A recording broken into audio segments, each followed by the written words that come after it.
What's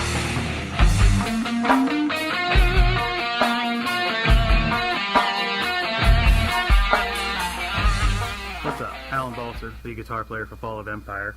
I decided this year that I was going to put together a couple of videos to kind of cover some of the philosophies, tech, gear, all kinds of things that I've come up with in the last 25 years of me playing the guitar that have helped me to kind of get to where I'm at as far as my soloing abilities and what I do as a guitar player. I decided I want to make a couple of videos to kind of point some of these out, show them to people that might not have ever seen them or heard of them before. And the first couple of videos are going to involve really soloing. How do you write a solo? Where do you start? You know, a lot of people seem to question that more than anything else to me, is how do I write a solo? How do I go about it? And you know, my first obvious suggestion is music theory. You really do have to have some sense of theory. Even a basic sense of theory is necessary for doing solos. No matter how simplistic they may sound, there's still theory there. And of course, you know, music theory, whether you're still in school, of course, take music theory. If you're not, there's all kinds of books out there for music theory, college courses. You really need theory if you're going to do this to any kind of successful level. The exercises I'm going to show you in these first couple of videos are more for warm-up. They're more for getting your fingers and your mind together as one, because that's one of the most important things when soloing or playing the guitar in general, is having your mind do things without you really being cognizant that they're happening. You're there and you're aware, but you're not giving a whole lot of thought to, you know, B, A, B, A, B, G, G. It's not like that. If you did it like that, your solos would be choppy, and nobody would ever really want to listen to music if that's the way it was. So these are exercises that are more geared towards putting your mind and your fingers together, giving your fingers and your muscles and your arms a good idea of mental muscle memory to what these notes are and where your fingers are positioned and where you can go and what you do next. These are some exercises I do that seem to help me out with that a lot over the last 25 years. So I'm going to show you a couple of them. Okay, this first exercise is one that I came up with. I would say I was 17 or 18 years old, and I was really trying to get into the speed playing, speed picking with the alternate picking and just getting fast. So I was trying to think of what exercises I could do that would exercise my fingers in a way that would be beneficial no matter what I was doing, as far as modes, keys, whatever. So this is basically based around a pentatonic with a little bit of blues pentatonic added to it with a position change. So it goes something like this, and I'll show you a more detailed analogy of it in a minute. But it goes...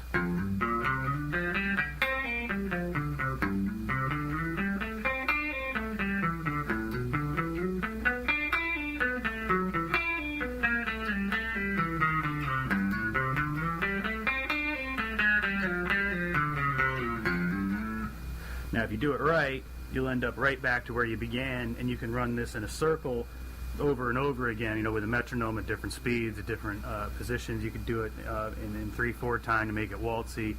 You can do anything with this, but the basic premise of it is that it's based around that pentatonic.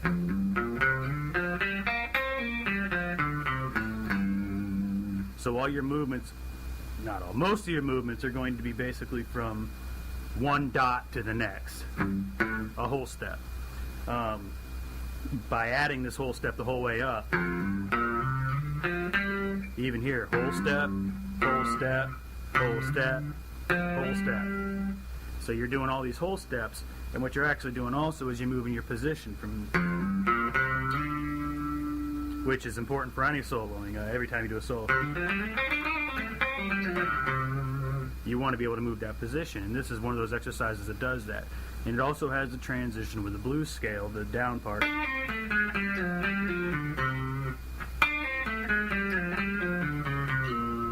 That is also part of when you're trying to end a solo.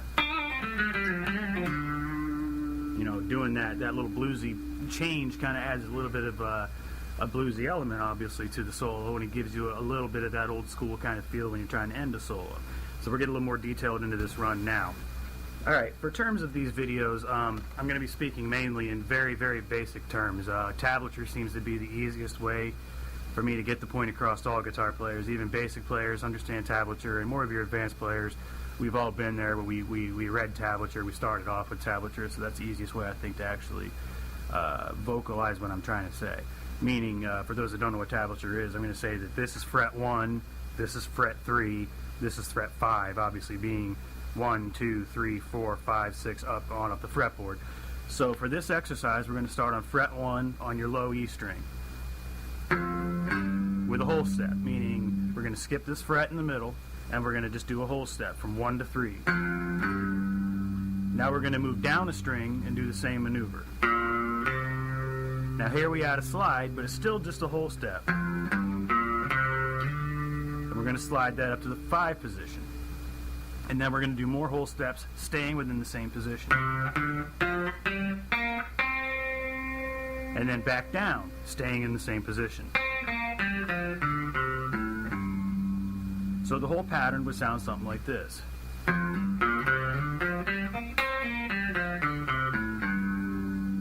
And that's basically the entire run for the beginning half of the exercise. All you're going to do is move your root position, which was 1 in this case, to 3, and then on to 5. All whole step moves. So it would look something like this.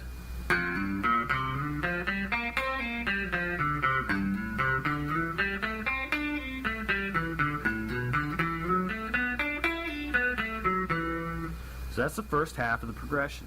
Now we're going to add these the blues pentatonic part to the progression on the way back down. And what that consists of is a whole step pull off, or you can even pick it if you need to. And then you're going to add half step, and a whole step. And then do the same progression on the next string down. Okay, so it's going to sound like this.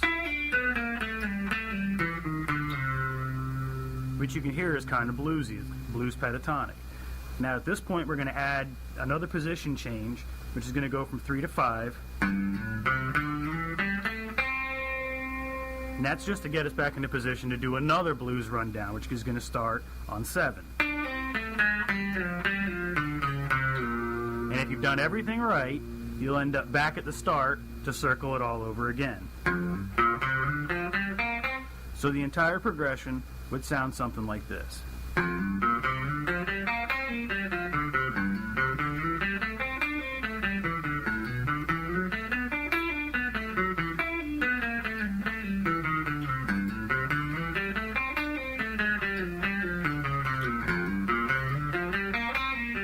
And you get the point. You can keep on going, you can change your tempos, and you can start off slow.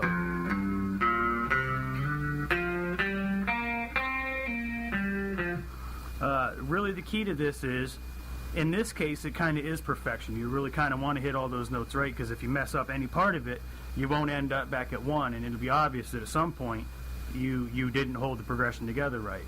And you should be able to do this eventually without looking at all and be able just to run this progression out. And this is the important part, is get your fingers and your mind together to where you know what position your hand is in without looking at it, without thinking of it at all.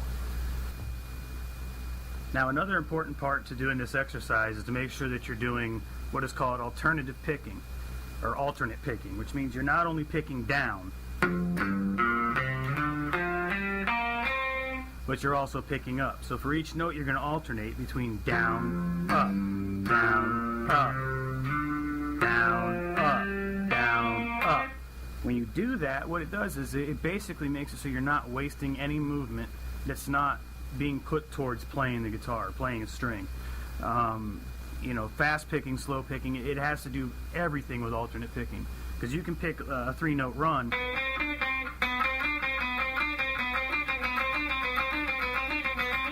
and that's all the faster I can play that. But if I was to take it into an alternate picking,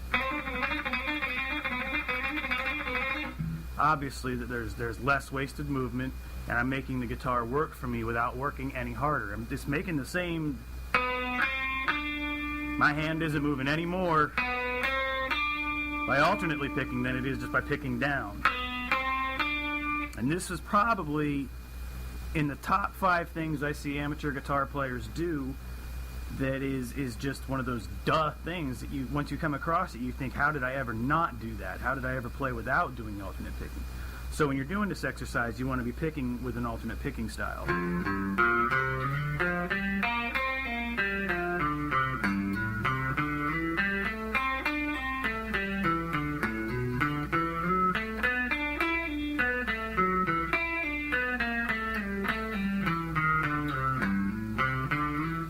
this will also make you efficient with all your other solos. This is one of those exercises that it kind of encompasses a lot of different things that when you really get them down will make you a really good guitar player and make you very efficient with picking your notes and how you do them and making your hands work for you.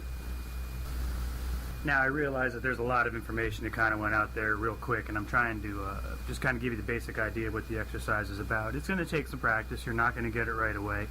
Like I said, I came up with this about 20 years ago, and I still use it every time before we go on stage, anytime I'm warming up, anytime I'm doing anything as far as just exercising my fingers, not necessarily writing music, but get myself ready to write music or ready to play music. I do this exercise. It's a regular exercise for me, and it works really well. You know, kick on your distortion, kick off your distortion, play clean channel, do it on acoustic guitars.